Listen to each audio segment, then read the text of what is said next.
Today is all about milk steaming. I think this video is specifically for beginner baristas who getting into coffee. Well, I made some videos in the past, and I think this video I'll try as much as possible to explain everything detailedly. Here I'll share tricks and techniques how to get that silky texture. So stay with me as we do the process.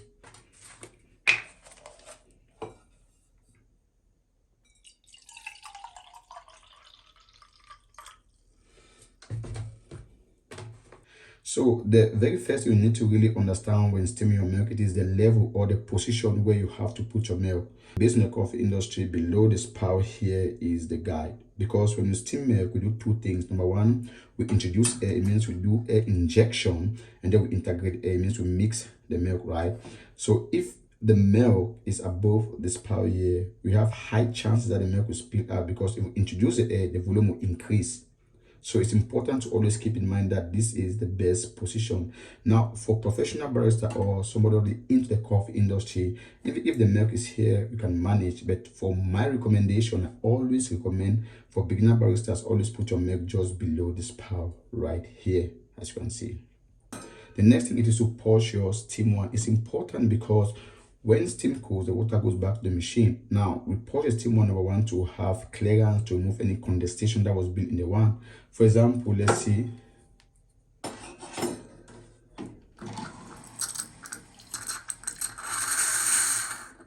So without steaming, you have this amount of water inside your milk. Now, this is even small. For some other machine like the linear PB I have, you have more water coming out. So it's important to always keep in mind that during the steaming process, you have to purge the steam one.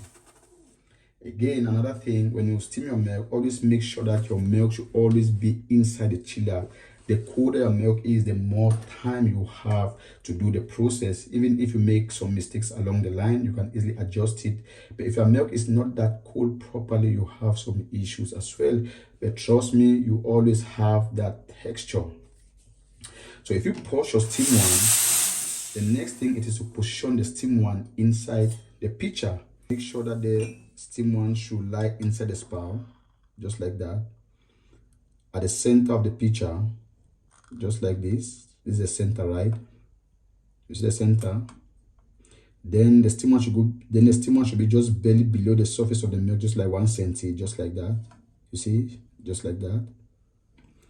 Then you want to go either of the direction, either this direction or this direction. It's up to you. The way you feel is okay for you. Let's assume that we'll go the other direction. For some machines, they do have high pressure. So at this point, with this my machine is okay, or get a very good texture because the machine is good. For some other machine, you will have really high pressure that you can't really manage. So for my recommendation, if you have this position, go a little bit deeper, like that. Then first, you hear the dry steam air, like that. Then you come down slowly. When your air is okay, you stay there. If you still have more air coming, you can go up. You see the milk spinning, right? You stay there. When it's hot,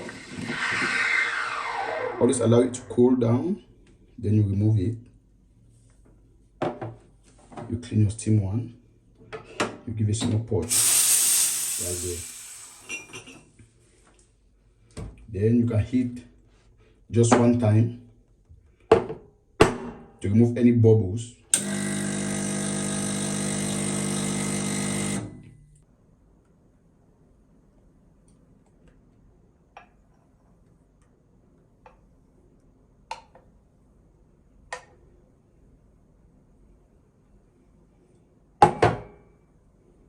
You can still inject the air, but again, you get the amount of foam that you actually want, but you can't mix the foam. You can't integrate the air because this steam one, when the steam one is so close at the side of the pitcher, we close the hose. When we close the hose, you can't have that texture coming. So, for example, like I said, like that, right? And then let's say you start your steaming process. You get the air, then you go back like that. Now, you see, when you hear the sound, you have dry sound. You brought the air, but you can't mix the air. So So now you see the milk is smooth. The milk is smooth and good, but the milk is light. With this kind of milk, it is really hard for you to make latte art or to do something. But again, if a professional barista will hold this thing,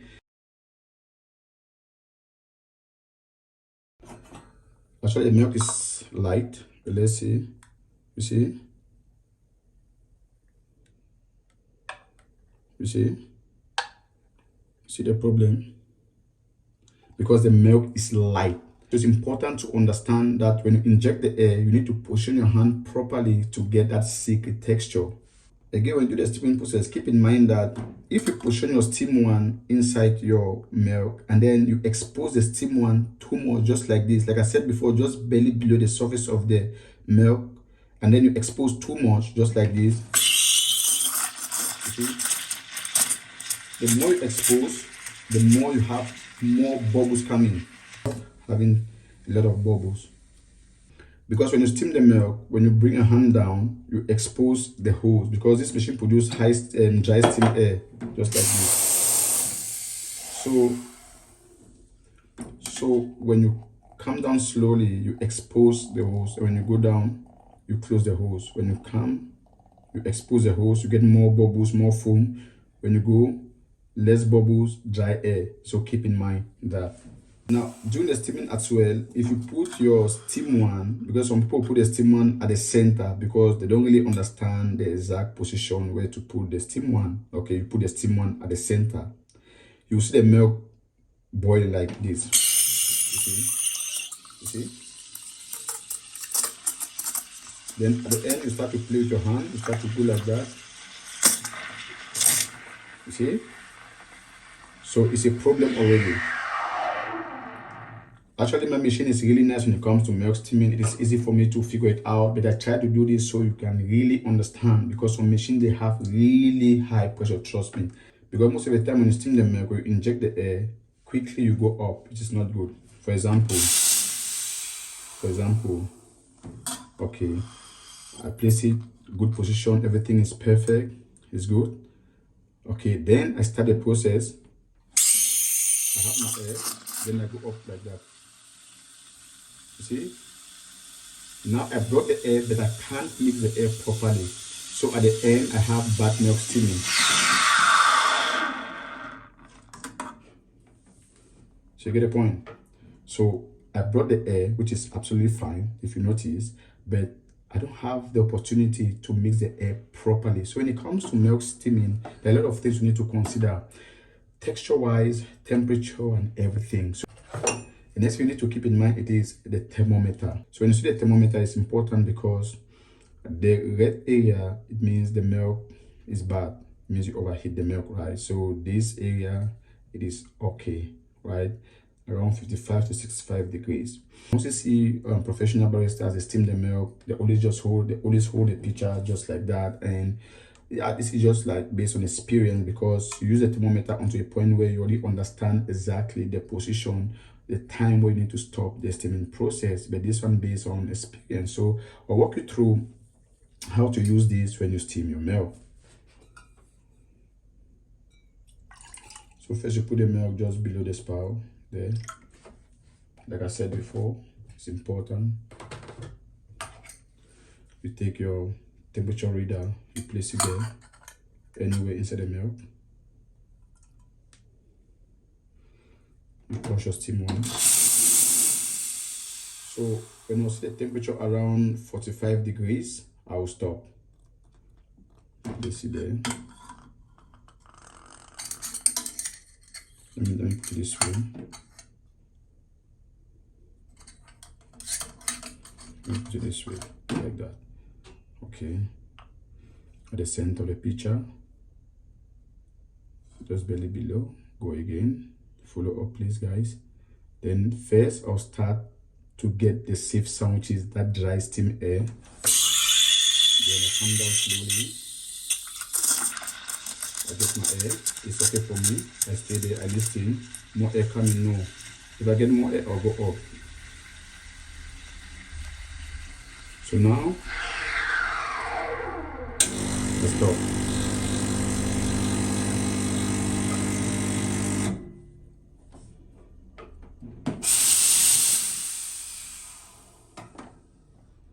So you see the temperature, right? That is the temperature. So as a beginner barista, you do this 1 time, 2 times, 3 times, 4 times, 5 times until you get that consistency. From there, you steam without using the thermometer. When you do the steaming process right, most of the time, the professional baristas, they always recommend when you position the steam one inside the pitcher like that. When you start the steaming process, at maybe 1 second, 2 seconds, when you hear the air coming, the air will come, or you inject the air, you take your hand up. For me, that is not ideal because different machines produce pressure differently. For example, you see, different machines produce pressure differently. Now, some machines within 0 seconds or within 1 second, you have more air. Some machine within 5 seconds, you have more air. Some machine within 30 seconds, you have your amount of air. So for me, I strongly recommend the easiest way for you to get this, because we have a lot of refractometers. We have this to measure temperature for TDS, pH, you name it as well, moisture content, but maybe we have, but I don't see yet, the refractometer or the thermometer to measure the amount of foam. Now, for some machines, they have been integrated where when we do the steaming process, the amount of air will come, it will stop. But I think with this kind of commercial manual machines, we don't actually have. That is why milk steaming is a little bit difficult. So for my recommendation, don't follow 2 seconds, 1 second, 3 seconds to take your hand up or down. For me, work with your instructor. What am I saying? When you do the steaming process, the moment your instructor said this texture is good, that is when you keep the information to you. So anytime you try to get that same texture, because if you want to follow, let's say for every second, 2 seconds, 3 seconds, you take your hand up or down, then you actually have some issues in the process. So I strongly recommend follow your instructor. Now, when you steam the milk, I always say you have, number one, your feelings. You feel the temperature, right? You feel the temperature based on the fact that if you use this for a long period of time, then you don't use this thing anymore. Then you feel the temperature. The next thing is texture. This texture comes by feelings. You feel like this texture is good based on the fact that your ear is working also. Because when you start to inject the air, that is when you understand, oh, this amount of air is good for this particular coffee, because different coffees do have different milk steaming. Let's say cappuccino, you have more foam. Flat white, you have really less microfoam. Latte, you have. So again, you need to understand this you need to know how to do the process, not to cram the process, not to understand the particular machine, but you need to know how to do it. So when you position the steam one inside, just barely below the surface, like that, at this side or the other side. At this side, don't make it too close at the side of this picture, you see? It is so close. See, it is so close. Do it like that. You see? Like that. Or if you can master this position, you just come like that. You go there and you stay there. Then always go a little bit down to hear that dry sound. You bring in your own air, because if you expose too much, you have more bubbles and you have problems in steaming. Don't take it right down as well. It's important to always maintain it. And also, most of the time when baristas, they steam milk, because the coffee is small, they want to put the milk right down. When you put the milk right down, also it's a problem to steam, because you can't inject air properly, you can't mix the air properly. For some baristas, after they steam their milk, they always put their pitcher on top of the cup warmer, or say like this. For me, it is not really ideal, because this is a cup warmer. So we put the pitcher here, normally the pitcher will get hot or warm. Now, during the steaming process, for you to take more time to do the steaming, you have very short time. Here, if you make some mistake, it is really hard to adjust. But if you keep your pitcher down, or I suggest you can also put it inside the chiller. It's much more better, because like I said before, the colder the milk is, the more time you have to do the steaming process. So that's the easiest way you can get a nice silky texture. Want your thoughts in the comments below. What kind of videos you want me to make? What is your word when it comes to milk steaming? Do you need something? Want your thoughts in the comments below. For now, I say thanks so much for watching and hope you have a great day.